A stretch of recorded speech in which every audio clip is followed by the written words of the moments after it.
Read with me. Let's go! It's story time with Miss Cece.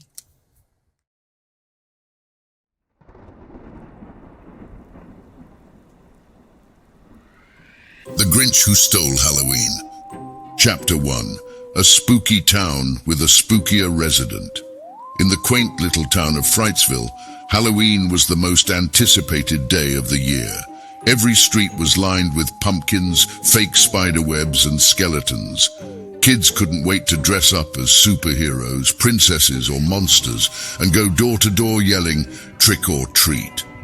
But unbeknownst to them, atop a hill that overlooked Frightsville lived someone who despised Halloween. Someone greener and grumpier than a pickled cucumber, Grimly Grinch. Grimly Grinch hated Halloween. Oh, how he hated the laughter, the joy, the costumes, and most of all, the candy.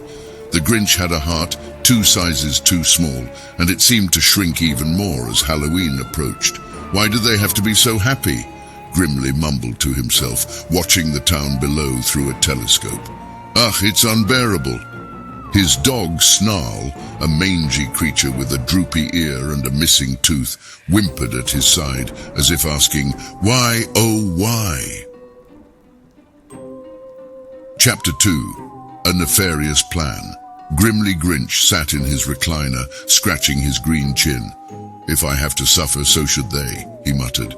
"But how can I ruin Halloween for Frightsville?" Just then Snarl barked, startling the Grinch and knocking over a jar of pickles from a table. The jar rolled and hit a box filled with old costumes the Grinch had once used to scare people away from his property, before he realized he hated even that aspect of Halloween. "That's it, Snarl, costumes. If I take away their costumes, they can't celebrate Halloween." The Grinch cackled, delighted with his evil plan. Chapter 3. Operation Costume Caper.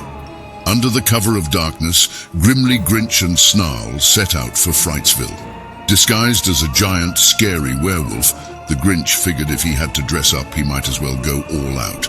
He and Snarl snuck into backyards and crept through open windows.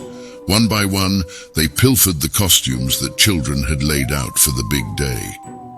By the time the rooster crowed, Grimly Grinch had a mountain of costumes piled high in the back of his creaky old truck. Snarl lay on top, panting and wagging his tail, pleased with their successful heist. Chapter 4. A Town in Disarray. As the sun rose on Halloween Day, the children of Frightsville awoke to find their costumes missing. The town was in an uproar. "Who could have done such a thing?" asked Mayor Boo, a man known for his love of Halloween and his infamous Boo corn, a corn maze filled with surprises. The children were heartbroken. Emily, a 7-year-old who had been planning to dress as a fairy, looked as if she might cry. Timmy, a 9-year-old who was going to be a knight, was equally sad. Just when it seemed all hope was lost, Grandma Spook, the oldest and wisest resident of Frightsville, stood up. "Children, sometimes the best costumes are the ones we create ourselves. Why don't we all make our own costumes and celebrate anyway?" Chapter 5. The heart grows back at his lair. Grimly Grinch couldn't wait to see the sorrow on the faces of the children. But what he saw shocked him. The kids were parading in homemade costumes. Bedsheets turned into ghosts, cardboard boxes became robots, and pillowcases were fashioned into capes.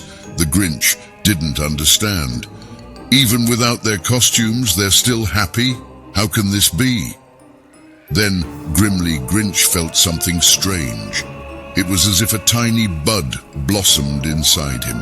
His heart grew a size that day, and though it was still smaller than most, it was a start.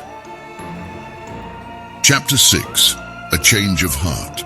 With a newfound clarity, Grimly Grinch realized he had to make things right.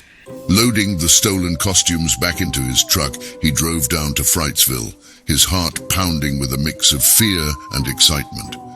As he arrived, everyone was surprised to see a giant werewolf pushing a cart filled with their costumes. But when Grimly Grinch removed his mask, they were even more shocked. "I'm sorry," said the Grinch, his voice quivering.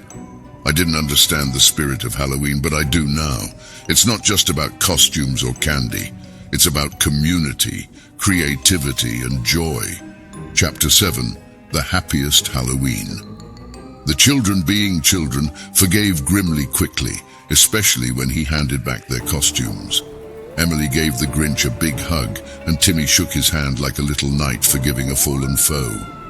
That night, Grimly Grinch and Snarl joined the Halloween parade, and would you believe it? Grimly even smiled, a real, genuine smile, for the first time in years. And as for Snarl, he got more treats than tricks, and for a dog, that's the best Halloween ever. From that day on, Grimly Grinch no longer watched Frightsville from his hill with disdain.